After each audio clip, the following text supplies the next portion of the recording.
don't even know who Ricky Henderson is. Okay, so I grew up in a family of artists. My mom and dad were weavers. The little nerd up there, that's the big nerd that's standing before you. My grandparents were illustrators, and one of my favorite places growing up was in my grandmother's studio. She was a prolific children's book illustrator. She authored over 1,000 titles during her 55-year career.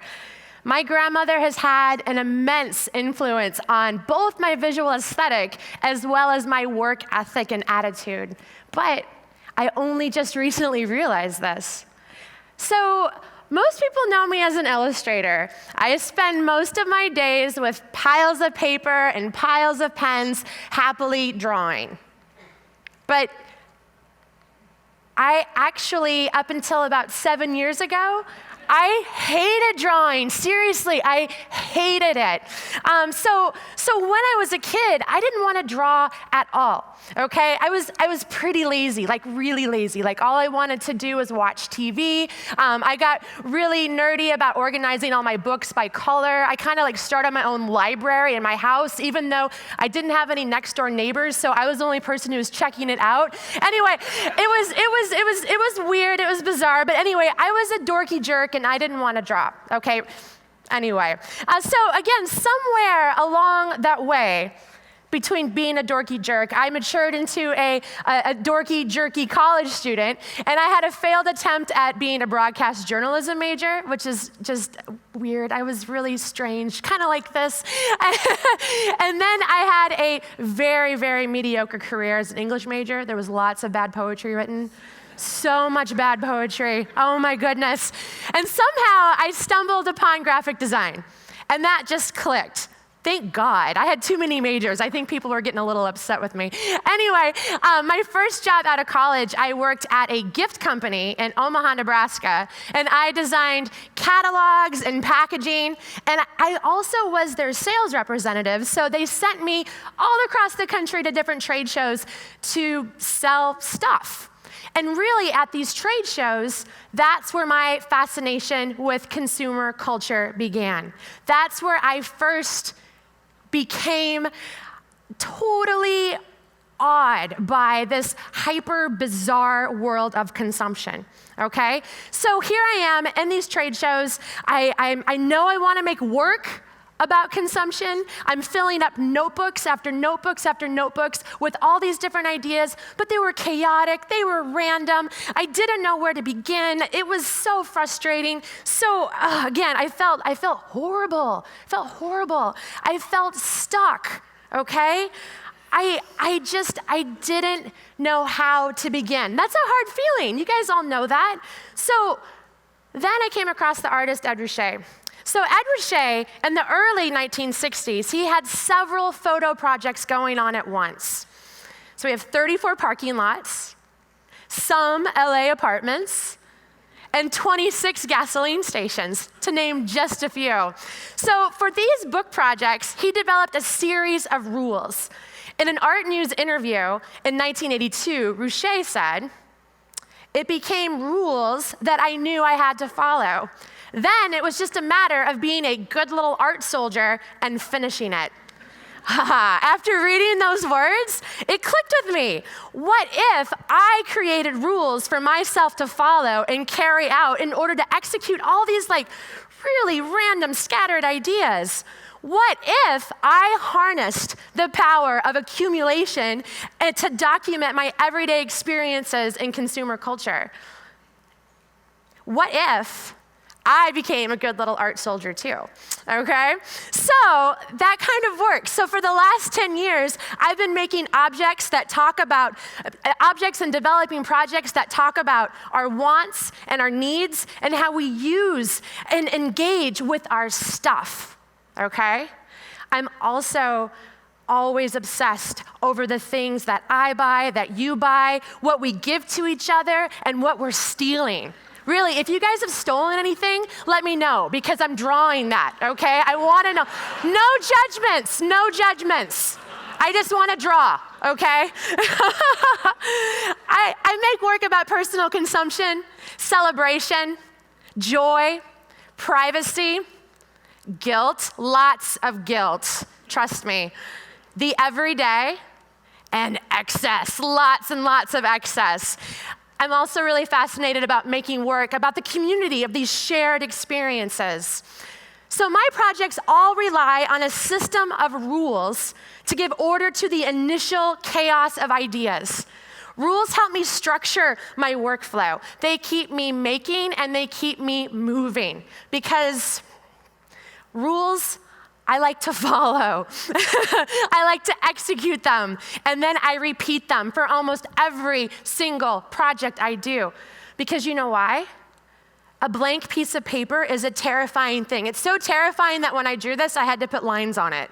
That's how scary a blank piece of paper is, okay? The kiss of creative death is being told, oh, you can just do whatever you want to. Oh, that's horrible. And so, again, like what looks like freedom becomes crippling. Oh my God. So starting a project with a set system of rules makes this blank sheet of paper way less scary. Rules are good. Constraint, it yields creation. So before I drew, I photographed. I documented Target shoppers, yard sales, and thrift stores. And these early projects led to a larger project called Obsessive Consumption. So with Obsessive Consumption, I photographed everything that I purchased for 2 years. Stay with me. I archived and uploaded to a pre-blog era website for all to see. This site also had more than just my purchases. It became kind of a hub where people would write in and talk to me about their favorite objects, and I would publish those stories. And so basically, this community was formed around my consumption. And again, it was weird, but I kind of went with it. It felt right. It felt like I was going in the right direction. Okay, so I mentioned earlier that I'm an illustrator. I do this every day. But again, however, this part of me would not exist if I hadn't started process and rule-based making. I most certainly would not have called myself an illustrator a few years ago. Let me explain. I was 26 and I had just gotten my first big girl job as a professor at a university. I was also $24,000 in credit card debt and I hadn't told anyone, okay? Which was kind of ridiculous because I just spent 2 years telling everybody what I had purchased. And now, I know. And now I was $24,000 in debt and I had no idea what to do. I didn't tell anyone. These machine-generated credit card statements that arrived every single month, they were haunting me. They were taunting me. They were reminding me that I was a failure, something, and a coward too, don't forget that, total coward. So something had to be done. So I created a system of rules, okay? Of course, not just paying off the debt. I'm like, I need to have rules first. So rule 1, have extreme angst over your credit card debt. Check. That was an easy rule. So rule 2, draw all of my credit card statements until they were paid off. So again, this was not, I didn't want to draw, but it made the most sense to me to be the opposite of something that was machine generated that showed up at your monthly mailbox. I'm like, I want this drawing to have as much just shaky humanity as possible. And I'm like, wait, that's how I draw. I don't draw. I can't do it very well. So anyway, okay. And so make myself accountable, because if I'm just doing it by myself, I'm not going to pay this off. I have to tell people that I'm doing it, and then I'm going to be paying off credit card debt. So I uploaded everything to the internet. Of course. There's some more. I've got tons of these, okay? Rule number 4, share my story. And what happened from this is that I ended up being kind of this accidental credit card debt confessional priest person, essentially. I was getting these emails from people that were like, I haven't told anyone but I'm telling you that I'm $37,000 in debt. What should I do? I'm like, I don't know. I'm drawing my credit card statements. I don't know. So, and then I slowly started to pay off my debt. And on February 27th, 2010, 6 years after I started this project, I was debt-free. So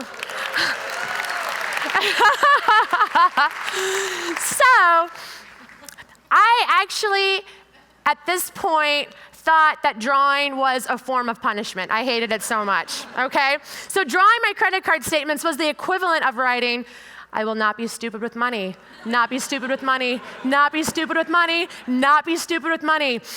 This project wasn't fun, but that wasn't the point. But one of the things that I realized as I was about 2 years into this project is that, wait a minute, I actually kind of like drawing. I actually kind of like making lines and marks. And I want to start another project where I can draw something else other than my dumb credit card statements. So I made a new set of rules, and my daily purchase drawing project was born. So again, I started small.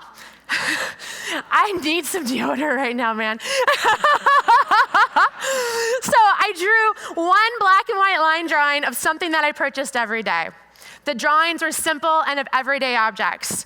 This process made me incredibly aware of how much passive consumption occurs in our daily lives and how little attention we pay to the everyday items. And I kept with it, and I drew, and I drew, and I drew, and I drew, and I'm still drawing. This is still going. And 2,645 daily drawings later, I can safely say that I love to draw, and I don't feel like a poser by calling myself an illustrator. Okay?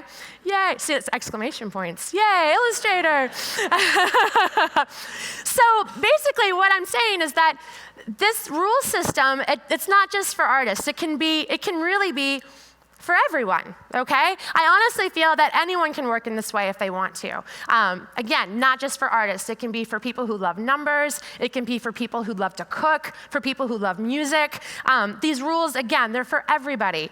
All you need is a little bit of curiosity and a bit of discipline. These rule-based projects allow you to work in small, manageable scope. Pick out what you like and combine it with your unique point of view. You're giving yourself tiny assignments. Each assignment gives you a chance to practice your thing, okay? As you complete each assignment, your work will start to accumulate. You will begin to feel more confident, and you will learn more about your subject matter. What's not to love? Seriously, it's pretty awesome. So, it's all about scope, repetition, and discipline. If you have an underused camera, take a snapshot of your kids every day in the same spot. If you go on hikes, draw one tree or one leaf or one vista every time you go out. Love food? Keep a food diary. This isn't about being an artist, okay? This type of making is what you make of it, okay? This is about documenting an aspect of your life through accumulation and repetition. We all like telling stories. We all like listening to stories. As Joan Didion said, we tell ourselves stories in order to live. Also, if you share your projects with other people, they will hold you accountable for it, okay? And they might even join in with you in the process too, so that's a lot of fun. So let me show you what I'm talking about. For the last 30 years, Diego Goldberg has been photographing his family every year on June 17th. He is an accomplished photojournalist, but the project that he is best well known for is one that anyone can do. He says sometimes the simplest ideas are the best. Books are a huge part of my mother-in-law Kathleen's life. I recently discovered, like a couple days ago actually, that she has been keeping notebooks with simple 1 or 2 line entries of every single book that she's ever read for over the last 30 years. This simple act of documentation, repetition, and accumulation has manifested into a tremendous creative archive. That archive tells a story of a life through books.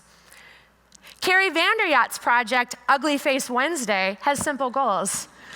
She dedicated a year to making 52 absurd faces. on ridiculous backgrounds. Seriously, come on, people, ugly faces. Anyone can make an ugly face. Seriously, no excuses for not doing this. So all of these projects, I know, it's great. They explore a variety of concepts and mediums, but they all have a few things in common. Dedication to simplicity, a distinctive point of view. That's so important to have your point of view, and a pretty cut and dry rule system. And oh yeah, they all have a bit of discipline. Those are art soldiers. I wanted to point that out, art soldiers. So what if you wanted to create a system of rules for yourself to follow and carry out? First, keep it simple. Simple, simple, simple. Second, remember beauty is in the details. Think about how you're going to execute this. Sit down for a moment before you start and really figure out a plan. Beauty is in the details. We learn through making.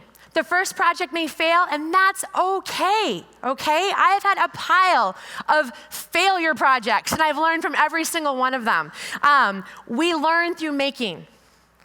And you've got to commit to the crazy. Seriously, don't give up after day 1 or 3 or 8 or 12. You've got to keep going, and you have got to commit to the crazy. It's gonna feel weird. You're gonna be like, I don't know where I'm going. I don't know where I'm going. I don't even know how I'm here, okay? But you gotta commit to that crazy. And then you've got to repeat. Repeat, repeat, repeat, repeat, repeat, repeat. You get it? Repeat. So becoming an illustrator was a pleasant surprise.